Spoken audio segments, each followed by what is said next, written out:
Hallå allihopa, det här är Freds Kronk igen som står på Stockholm central. Men trots att det är en fredagkväll så är det väldigt lite folk här där jag står. Jag står i ett väldigt undanskymt litet område. Bakom mig så har jag delar av spår 10. Jag tänker mig att på måndagen den 1 september så kommer det här stället krylla av folk. Kanske klockan 11 på dagen. För det är så att jag tror att härifrån så går den svenska motsvarigheten till Hogwarts-expressen.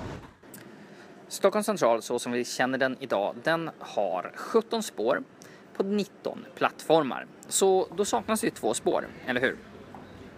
De här spåren, de är uppdelade i en norra station som är en slutstation för alla spår. Där finns spår 1 och 2 för Arlanda Express. Spår 3, 4, 5, 6, 7 och 8 som går norrut till Kiruna, Narvik, Umeå.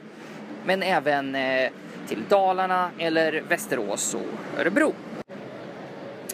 Vid sidan av den här stationen så finns spår 19, 18, 17 där tåg som kommer söderifrån från Malmö och Göteborg ankommer.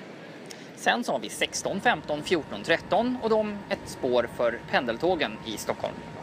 Sen så har vi 12, 11 och 10. Därifrån så avgår tåg som ska söderut. Så här borta har vi alltså spår 10 och ett SJ 3000 som ska gå till Karlstad. Och här borta så har vi spår 8 och ett regionaltåg som precis har kommit ifrån Västerås. Så någonstans här så borde ju spår 9 ligga. Men det är precis som nummer 12 Grimald Place. Det är ett nummer som bara inte finns. Så man kan ju fråga sig nu, ligger det en Fidelius-charm här? Är det så att det är någon hemlighet som man får upp genom att knacka med en käpp i marken? Jag tror inte det. Jag tror inte det här är så att Trollkarlsvärlden har tänkt sig att man ska hoppa ut framför tåg som kommer farande. Det skulle väcka en viss uppmärksamhet. Nej, jag tror så här. Precis bredvid där mötespunkten mellan spår 8 och 10 möts, där ligger en tegelvägg. Och vi vet ju att tegelväggar det är bra om man ska gömma magiska ting. Så jag tror att det är här plattform nummer 9 ligger.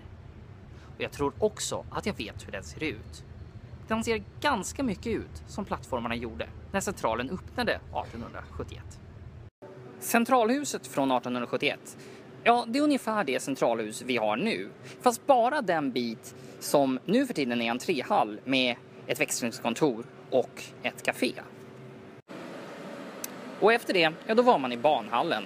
Och ibland så hör jag folk säga saker som att tänk vad pampigt det måste varit när de stora ångloken gled in i banhallen under det magnifika taket som vi nu har i väntsalen.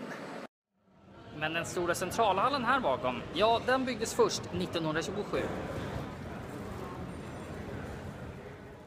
Men det som mötte folk här år 1881 var istället 5 spår överbyggda av snäddade järntak med glasfönster för att släppa in ljus.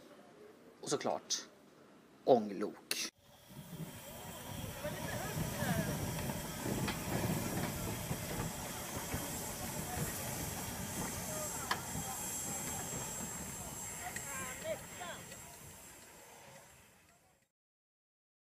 Så det är vad jag tror finns bakom den här tegelväggen. Vad tror ni?